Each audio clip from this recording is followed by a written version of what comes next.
two persons of masses 55 kg and 65 kg respectively are at the opposite ends of a boat.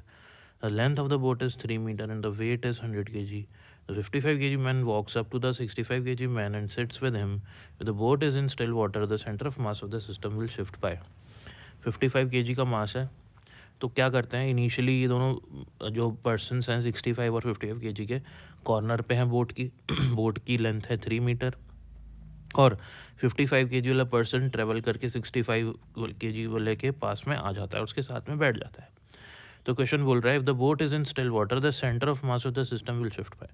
Suppose करते हैं system का centre of मास अभी कहीं यहाँ पे है 65 वाले के कुछ पास में, क्योंकि 65 वाला बाहरी है ना, तो जो सिस्टम का सेंटर ऑफ मास होगा ज्योमेट्रिक सेंटर पे ना होके कुछ 65 वाले के पास में होगा. यहाँ पे है सिस्टम का सेंटर ऑफ मास. अब ये चल के अगर इसके पास आ जाएगा तो सिस्टम का सेंटर ऑफ मास कहाँ जाएगा, ये क्वेश्चन है. अब देखो, अब ये वाला पर्सन चल के यहाँ पे आ रहा है तो कोई एक्सटर्नल फोर्स तो काम नहीं कर रहा, ठीक है, कोई बाहर से इस सिस्टम को फोर्स नहीं लग रहा. जो भी फोर्सेस होंगे, जो भी मूवमेंट होंगे वो इंटरनल फोर्सेस की वजह से होंगे, फ्रिक्शन जो सरफेस है उसके मूवमेंट की वजह से होंगे, राइट. तो net external force on the man and the boat is zero. तो बोट और मैन पे कोई एक्सटर्नल फोर्स नहीं है. And centre of mass is initially at rest. और सेंटर ऑफ मास इनिशियली जब ये दोनों रेस्ट में तो सेंटर ऑफ मास भी रेस्ट पे है. So centre of mass will not move. अब सेंटर ऑफ मास मूव नहीं करेगा. क्यों नहीं करेगा मूव? क्योंकि एक्सटर्नल फोर्स ज़ीरो है. और हमको पता है न्यूटन के सेकंड लॉ से कि फोर्स क्या होता है, rate of change of momentum, है ना. तो अगर फोर्स ज़ीरो है तो मोमेंटम क्या है, कांस्टेंट है, यानी कि जो मोमेंटम है वो कंजर्व है.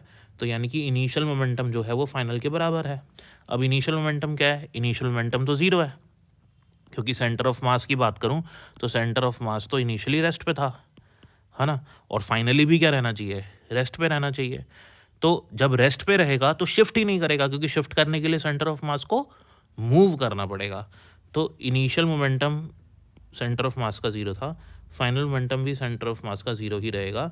इसका मतलब सेंटर ऑफ मास शिफ्ट ही नहीं करा. सो सेंटर ऑफ मास की पोजीशन नहीं बदलेगी जब ये वाला पर्सन यहाँ पे आए या ये वाला पर्सन यहाँ पे जाए या ये दोनों कहीं पे भी आएँ कहीं पे भी जाएं.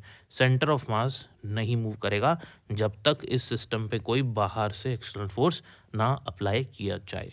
Thank you for watching the video.